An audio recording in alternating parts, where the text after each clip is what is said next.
Willkommen zur nächsten Episode von unserem Entwicklungsprojekt, unserem Superbike. Heute möchte ich euch erklären, wie wir die Kinematik entwickelt haben. Und zwar haben wir im Vorfeld schon gesagt, Eingelenker, hoher Drehpunkt hat den Nachteil, dass bei einem Eingelenker der Anti-Rise-Wert extrem hoch ist. Also man hat eben mit Stempeln auf der Bremse und Einfedern des Hinterbaus zu tun. Durch das Einfedern generiert man im Prinzip auch das Verhärten. Und exemplarisch habe ich jetzt hier mal ein Bike gezeichnet.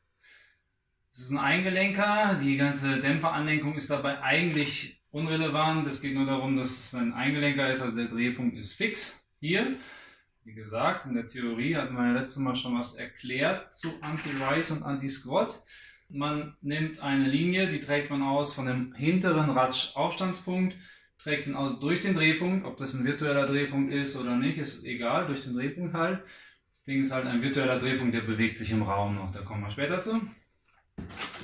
Und diese Linie, die trägt man aus nach hier oben, zu einer verlängerten Linie des vorderen Radaufstandspunkt und da wo das Center of Gravity ist, also der Körperschwerpunkt des Fahrers. Wir legen den meistens für einen durchschnittlichen Fahrer auf 700 mm über dem Tretlager und leicht nach vorne versetzt fest.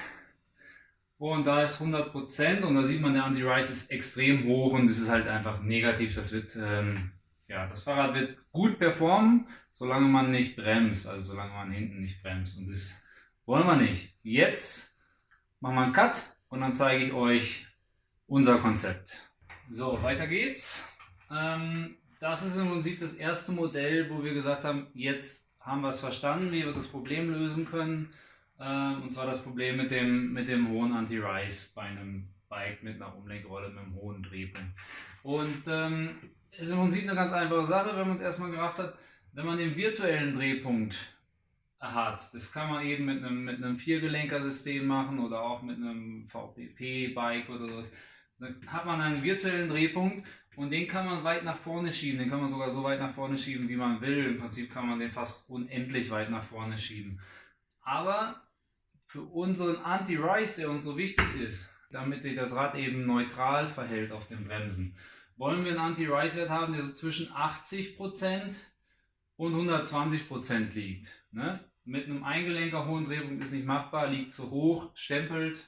Also dieser Wert ist uns sehr wichtig und das haben wir jetzt eben hingekriegt, indem wir den virtuellen Drehpunkt weiter nach vorne gelegt haben. Das heißt, es ist eigentlich ungefähr hier, wäre es bei einem Eingelenker und wir legen ihn virtuell weiter nach vorne. Das kann man sich jetzt ganz leicht vorstellen. Normalerweise würde man hier lang austragen, dann wäre es hoch.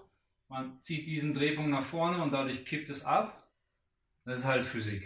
Also im Detail schwierig zu erklären, aber ich denke, ihr versteht die Idee dahinter.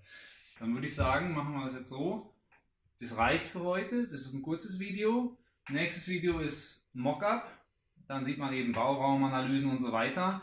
Und in diesem Prozess entwickelt man auch die Kinematik immer noch weiter. Dann springt man quasi hin und her. Einmal Linkage, einmal SolidWorks, Linkage, SolidWorks, bis man im Prinzip alle Boxen gecheckt hat. Und dann geht man in die Detailkonstruktion.